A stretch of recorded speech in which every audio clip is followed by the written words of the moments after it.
transportavam a arca foram mortos, enquanto a própria arca era capturada pelos filisteus. Em seguida, os filisteus ocuparam a terra.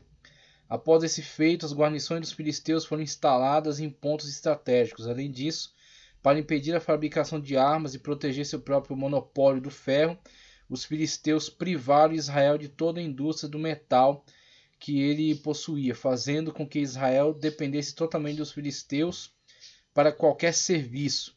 E com efeito, o ferro não foi abundante em Israel até o reinado de Davi. A ocupação da terra israelita pelos filisteus não foi completa, embora eles ocupassem o Negev, né? A maior parte da cadeia montanhosa central, naturalmente a planície de Esdraelon, não é provável que seu controle se estendesse sobre toda a Galileia. Certamente a leste do Jordão, mesmo nas montanhas centrais, este controle não era total, como se pode ver pelo fato de que, apesar dos esforços encontrados, os israelitas puderam depois se armar e organizar uma resistência na região. Nessa circunstância não era possível qualquer resistência. Com suas forças dispersas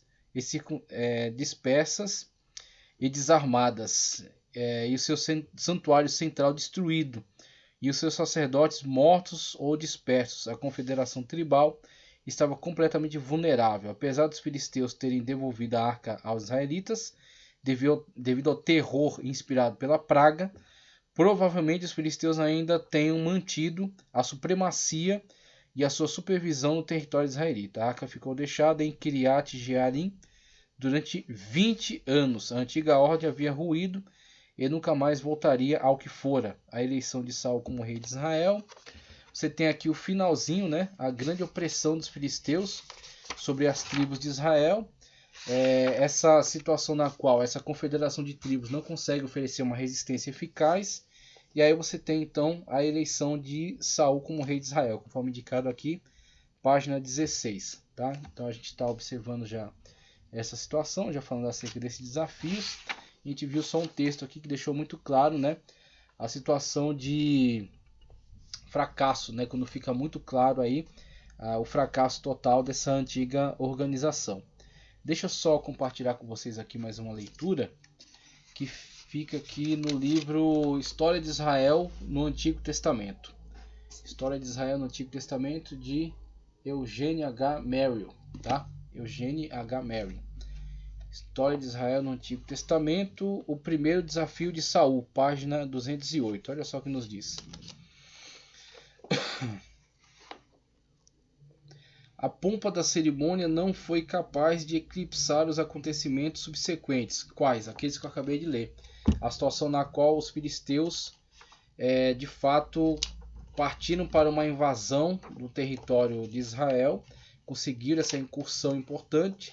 Os israelitas, desesperados, mandaram buscar a arca com um tipo de prática, vamos colocar como idolátrica, porque não é apenas a presença física de um objeto, mas sim a significação desse mesmo objeto dentro do culto. Então a arca era importante, sim, era consagrada, mas dentro de um contexto, no contexto no qual ele está no Santo dos Santos e é aspergido sobre o propiciatório, que é a sua tampa, o sangue da expiação, tá? Então é nesse contexto, mas eles, diferentemente disso, começaram a tentar usar a arca como um amuleto e trazê-la então para o campo de batalha, como que obrigando Deus a vencer as suas guerras, uma vez que, mesmo eles quebrando a aliança com Deus e sendo infiéis nas suas práticas, eles trouxeram a arca acreditando que obrigariam Deus a batalhar por eles. Se a arca está aqui envolvida, então Deus terá que ganhar essa batalha, porque Deus não permitirá que a arca caia em mãos inimigas. E é aí que eles quebraram a cara. Deus permitiu sim que a arca caísse na mão dos filisteus. Eles tomaram uma surra, perderam a influência sobre aquela região. Os filisteus armaram ali pontos de controle, dominaram, né, o monopólio do ferro de uma forma cada vez mais forte, de modo que eles tinham que ir até os filisteus para obter algum tipo de material para trabalho na terra, né? Só que Deus, ele mesmo, providenciou que a arca não ficasse na mão dos filisteus. Os filisteus foram duramente castigados por Deus com pragas e colocaram a arca sobre carros, e as vacas trouxeram, mesmo sendo vacas que tinham acabado de parir, mas elas ignorando totalmente sua própria natureza, caminharam tranquilamente levando a arca, né, até o território israelita e ela sendo guardada, né? Então ficou guardada por 20 anos, Kiriat Jearim, como falou, né? Ela ficou ali por 20 anos guardada, abençoando inclusive a casa da pessoa que cedeu seu lar, né, para guardar, para hospedar ali a arca de Deus, sendo posteriormente levada por Davi. Davi vai transportar a arca. Então você tem essa situação, ó, embora Saul tivesse sido levado até sua insignificante capital em Gibeá por alguns partidários, o fato é que outros zombaram dele, tendo-o como um candidato pouco provável para ser um bom rei. A origem humilde de sua descendência e seu desdém pelas aparições em público explica as reações contrárias. Mesmo após ter se estabelecido em Gibeá, em um palácio que a arqueologia provou ter sido de pouca importância e beleza, Saul sempre mostrou pouca desenvoltura na realeza. De fato, inclusive isso fica muito claro quando você vê sempre Saul preocupado, extremamente preocupado, desesperado até, com a opinião pública. A situação, por exemplo, de um sacrifício em que, diante da demora de Samuel, o povo começa a se dispersar e isso causa pânico em Saul. Então ele mesmo, ele quebrando ali, né, não só o protocolo, mas ele atentando contra a lei de Deus, atentando contra aquilo que era determinado a ele, ele vai e começa a realizar o sacrifício, sendo que não lhe é dada essa autoridade. Ele é rei, mas não é sacerdote. É diferente do que acontecia com os sumérios, né? Você tinha lá o rei que operava tanto a questão da monarquia, né, da administração das finanças, ou militar, mas também como um sacerdote, né, o patesse. Então ele exercia também a função sacerdotal. Em Israel não tem essa palhaçada. Ou você é rei ou você é sacerdote. Então você não pode englobar tudo em torno de si mesmo. Você não é o centro da situação. E é onde Saul vai quebrar a cara. Por quê? Sempre tentando ganhar o povo. Sempre tentando cativar o povo. Atrair a atenção do povo. A sua imagem junto ao povo. Então ele sempre tinha esse medo, esse pânico diante da opinião pública. E isso com certeza levou ele à ruína. Quando as mulheres começam a cantar que Saul matou seus milhares, mas Davi matou seus 100 milhares, seus milhares de milhares, aí isso causa um ciúme em Saul, devido a esse prestígio que Davi estava adquirindo junto ao povo, sendo que será apenas uma cantiga popular, né? Então o povo lisonjeando, né, esse grande soldado que agora está junto ao rei, né, e essas campanhas que eles onde estão sendo bem sucedidos, e aí começam a tecer, né, essas músicas, né, compor essas músicas, e isso afeta profundamente a Saul, afeta-o profundamente. Por quê? Porque isso é um ponto fraco na sua vida. Isso é algo que de fato ele era sensível a isso, né? Ele era muito afetado por isso. Então, devido até na sua ascensão, fica muito claro, né? Quando vão buscar o rei que está sendo consagrado, ele se esconde. Aí procuram até achar ele escondido no meio da bagagem. Então você vê, ele tinha toda essa dificuldade, esse constrangimento, né? Então ele sempre esteve em busca de aceitação, a aceitação do povo. Enquanto Davi está em busca da aceitação de Deus, inclusive às vezes tomando até medidas que desagradam o povo, mas buscando a aceitação de Deus. Saul está em busca da aceitação do povo, sempre. Palácio, tal, como a gente leu, Saul sempre mostrou pouca desenvoltura na realeza. De fato, quando estourou a primeira crise nacional e os oficiais o procuraram para que providenciasse socorro, encontraram-no arando o campo com seus bois.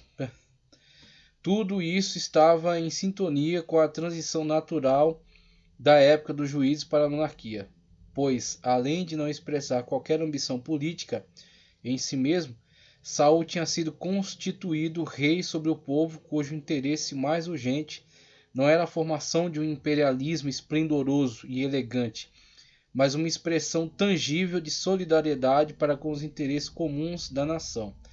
Já por muito tempo, a nação vinha se dividindo entre leste e oeste, norte e sul. Então você tinha ainda essa outra divisão, que era Ruben, Gad e a meia de Manassés, que estavam para leste do Jordão. Então você tinha lá esse agrupamento, né, de tribos de Israel. E você tinha aqueles que estavam a oeste. E desses que estavam a oeste ainda havia divisão norte e sul. Então Israel, de fato, estava fragmentado, estava dividido. Vamos lá.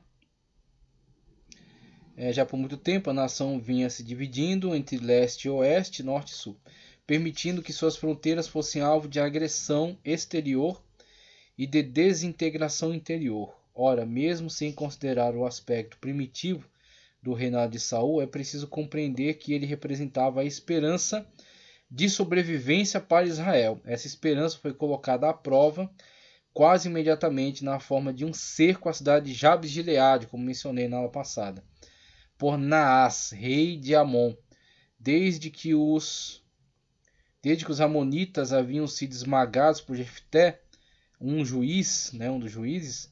Inclusive os amonitas diante de Jefté até dizem que ele os havia roubado, havia, furtado aqueles territórios. E Jefté, num discurso muito sábio, disse que aqueles territórios já não eram deles, antes mesmo de Israel. E aí eles não têm, então, não têm argumentos, contra a permanência de Israel ali naquele lugar. Mais de 50 anos antes vinham esperando uma oportunidade para vingar-se de Israel. A drástica mudança política em Israel e a escolha de um candidato pouco promissor para a nação constituíram sem dúvida um momento oportuno para os amonitas fazerem o primeiro movimento. Então isso acontece várias vezes. Na mudança de Davi para Salomão também vai haver isso. Então Salomão vai ter que dar algumas respostas, a alguns povos que se movimentam em contrário. A escolha de Jabes de Gileade também foi cuidadosamente estudada, pois além de situar-se distante de Gibeá, dificultavam a mudança na estratégia logística do exército de Israel, e era provavelmente o local dos ancestrais não benjaminitas de Saul. É evidente que Jabes de Gileade tanto era um alvo militarmente vulnerável, quanto psicologicamente apropriado para os amonitas. Dessa forma, cercaram a cidade e ameaçaram destruí-la totalmente, a menos que seus habitantes decidissem fazer um pacto de submissão e, além disso, deixassem que seu olho direito fosse retirado. Bárbaro, Uma barbaridade, algo terrível, algo que nessa época era vivenciado pelos povos, a remoção de seu olho direito, como forma de humilhação. Vamos lá. Essa exigência subhumana tinha como propósito provar a todos a superioridade do rei Naás e a incapacidade do rei Saul de oferecer proteção ao povo. Era desmoralizar mesmo a gestão de Saul. Era tanta a confiança dos amonitas que permitiram alguns mensageiros de Jabes de Gileade partir por todo Israel à procura de socorro. Isto a fim de mostrar que, mesmo ajuntando todas as suas forças, Israel não seria capaz de resgatar Jabes de Gileade. Mas o desafio não ressoou sem uma resposta. Como os tempos do juízo, o Espírito do Senhor apoderou-se de Saul. Maravilhoso. Então é difícil dizer aqui que Saul foi desde o início rejeitado. Deus, de fato, proporcionou a Saul todos os meios pelos quais ser um monarca, de fato, alguém cumprir uma missão importante. Mas Saul, infelizmente, na continuidade histórica, tomará muitas decisões erradas, e alimentará muito seu ego e virá então a destruir seu próprio reino. Ele tomou uma junta de bois, cortou-os em pedaços, cortou em pedaços e enviou a todos os territórios de Israel. Esse comportamento bizarro, uma reminiscência da atitude do levita envolvendo uma concubina assassinada. Já mencionei também a outra situação em que houve a organização da Liga das Tribos, Então era rara essa organização, quando os chefes tribais deliberavam todos acerca de um mesmo assunto e decidia-se por uma ação em conjunto de todas as tribos, Então eram poucas as ocasiões em que havia essa reunião. E Saul provocou essa reunião aí com essa atitude, né? Essa atitude que era mesmo para chocá-los, né? Para assustá-los. Foi na verdade